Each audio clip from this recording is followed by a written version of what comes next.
Mike labari TV. Mike labari TV. Yan uwa musulmai 'yan Nijar, muna ba ku sako ku yi haƙuri. A halin da muke ciki na yanzu na samun 'yanci ya yi wancan halin da muke ciki na bauta. Can muna cikin ƙangin bauta ne na Faranshi da Amerika da sauransu. Yanzu ko muna 'yancin kanmu ne don mun shiga matsala, kuma matsalar da bata taɓa dawwama, ba a taɓa samun matsalar da ta dawwama. Kai in ka ga matsala ma ana maka albishir sauƙi ne zai zo. Kenan ku 'yan Nijar ku sha kurminku. Matsalar da muka shiga wallahi sauƙi ne zai zo mu, in ji Allah subhanahu wa ta'ala. Allah ya ce fa inna ma'al usri yusran. Inna ma'al usri yusran. Tare da tsanani akwai sauƙi. Muna 'yan tarayya amma abin bai yi ba.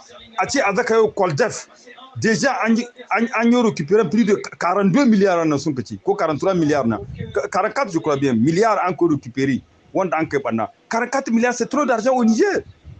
Wani bai da wuta, wasu ba su da ruwa, wasu ba su da mina na, wasu ba su mina na. Donc in ba ana assainir ba 'yan uwa abu bai yi, Afrique ba za ta ci gaba ba. Dans les années passées, dans les années 70 jusqu'en 80, an shi ne in kasace 1 franc kashe kana akai ba kwaso ba. To shi yasa le dragon d'Asie sun ka développé. En Asie in kai sata kashe ana akai can. Da saboda tu ne ba ka da kishin kasa kenan. To il faut que ça arrive en Afrique. Afrique ba a kashe amma a zan control, a zan san mutum zan sanin cewa in ni iko in ni gusa za a yi min control, in na yi banna a zaka a yi min shari'a. C'est très important.